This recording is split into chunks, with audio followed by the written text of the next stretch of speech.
The MD50 should have control requirements wherever applicable. So the control requirements include security, auditing and logging, access control matrix, data privacy requirements. MD50 should also include any training requirements.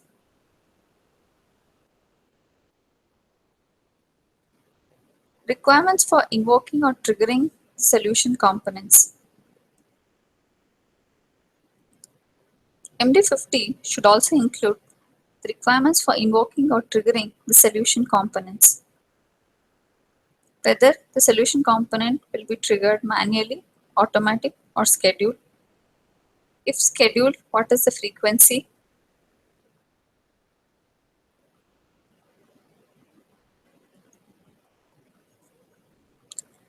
MD50 should include requirements for invoking or triggering the solution components. That is, it should indicate whether the solution component will be triggered manually, automatic, or by schedule. And whether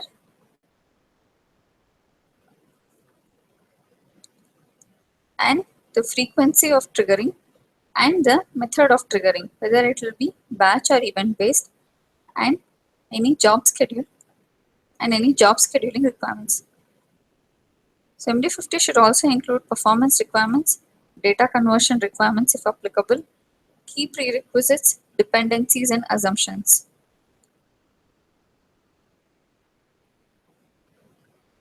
MD50 should also include a test plan providing instructions on the approach to testing, which includes but not limited to the test requirement, procedures for unit testing, verification of test results, and documentation of test material and results. If no unique or specific information is provided, the functionality will be tested using process defined in the SOP for application development procedure.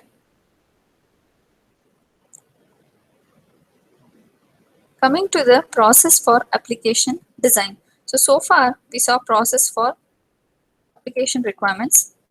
Now we will see process for application design. So this is the technical design phase. So wherein the MD70 or the technical design document is prepared. So the inputs to this process are project definition document for projects and enhancement request if it's a non-project. So the MD70 or a technical design document should include the following points: technical overview including architecture, pseudocode, integration details if applicable, database design, security control design, scheduling or triggering, installation requirements, implementation notes, open and closed issues, system component or object listing, housekeeping approach, startup or shutdown procedure if applicable. The inputs to the development process. So now we come to the application development procedure. So we saw the application requirements procedure, application design procedure.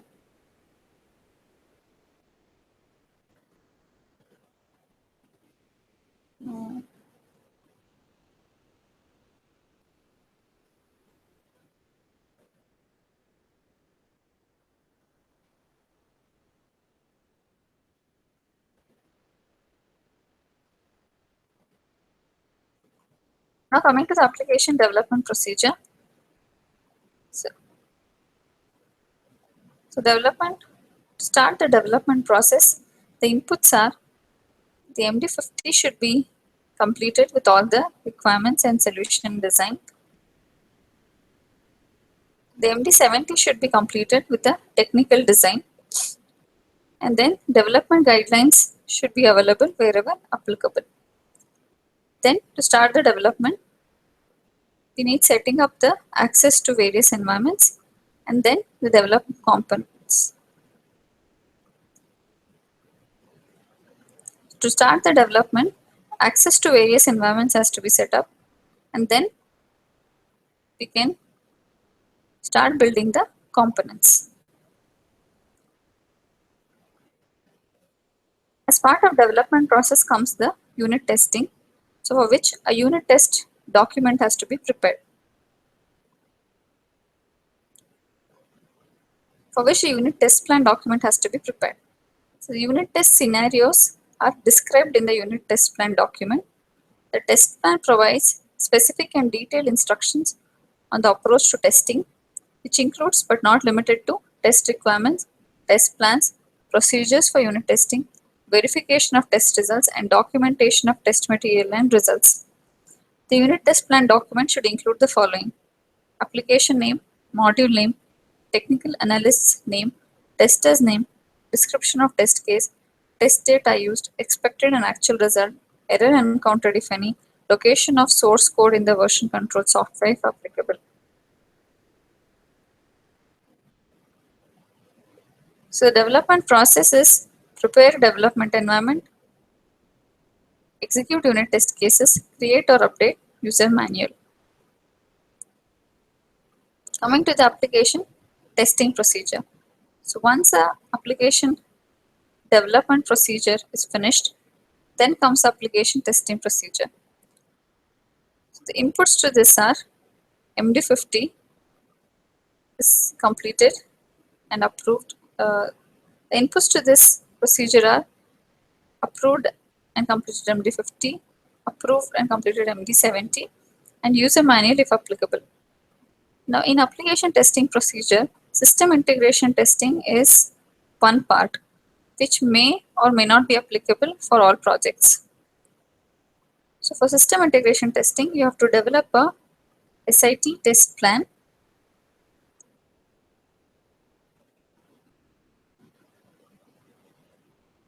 So that should include application name, module name, developer's name, tester's name, description of the test case, integration points, integration protocol, integration messaging, capacity and perform scenarios if any. It should also include security and control scenarios, including not limited to access controls, validation checks, application controls, tolerance checks. That is, test data used, expected and actual results, error encountered if any.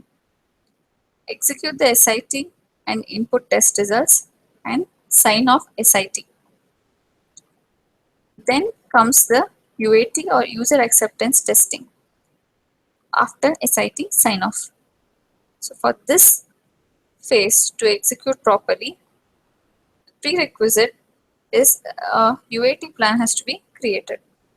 And the UAT plan should include the following wherever they are applicable: application name, module name, developer's name, tester's name, description of test case, business scenarios, exception scenarios, test methods, test data used, expected and actual results, error encountered if any. So as part of user acceptance testing,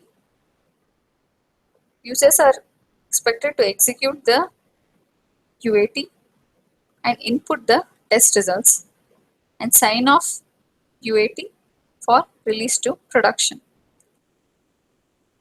Performance test may be included if applicable, for which we have to create performance test plan. This plan should include the following where applicable: application name, module name, developer's name, tester's name, description of test case, capacity and performance scenarios, including but not limited to capacity, the maximum number of objects the application or database can handle, latency, the average and maximum time to complete a system operation, response time, the average and maximum application response times, throughput, the maximum transaction rates that the application can handle. Capacity performance test plan should also include the test data used, expected and actual results, error encountered if any. Then we are expected to execute the performance testing and we have to get the sign off from performance testing. So as part of application testing procedure, data conversion verification has to be completed if it is applicable. You need to update the user manual if it is required, create or update any other documents like training documents, any other supporting documents which are required. Now coming to application implementation procedure. So to implement the project or the change request, these are the steps to be followed. So the inputs to this is you need to have an approved MD50, approved MD70, approved SIT test results if applicable, approved UAT test results which includes any positive, negative, failure, restart, recovery, regression, security or responsibility and applicable data conversion test cases with documented exceptions or workarounds. Approved performance results if applicable, approved migration document including backward procedure where applicable, approved operations or support document, approved user manual, list of change requests, approved data privacy masking requirements, approved hypercare or support plan after go live, approved disaster recovery document. So from point 7 to point 12, from point 8 to point 12, wherever it is applicable, those points have to be checked. So when a production system is first implemented or a major upgrade is performed, the following approved elements must also be provided by the IT project manager. That is a procedure for maintaining the source code system, procedure for migration, procedure for disaster recovery if applicable. The second step in implementation procedure is review. So first we saw the inputs, now we see the review part. So the test results and the issue status has to be reviewed. Then the production system preparation and system security verification has to be done. The production system should be prepared to migrate the change request or the project. Program migration, in that we need to ensure the unit testing is complete, promotion of source codes or binary for SIT if required, complete of SIT if required, promote of source code or binary for UAT, complete of UAT, promote of source codes or binary for production, migration form approval or rejection.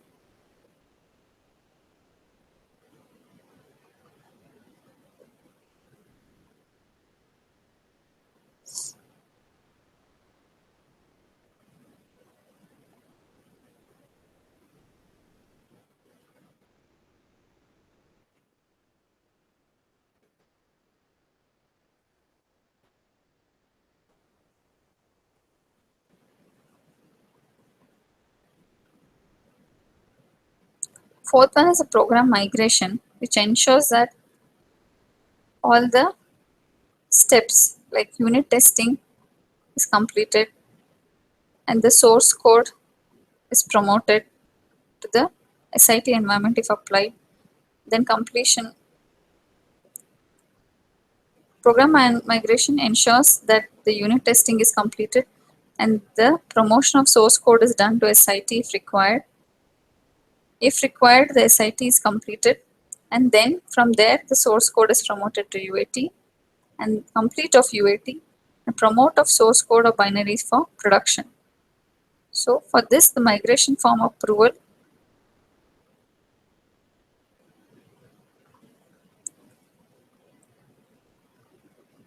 then the migration form approval or rejection takes place. So the fifth point in application implementation procedure is data conversion wherever applicable, client system readiness wherever applicable for server client based system, end user training, and handover. In application implementation procedure, the ninth point is go live or cutover.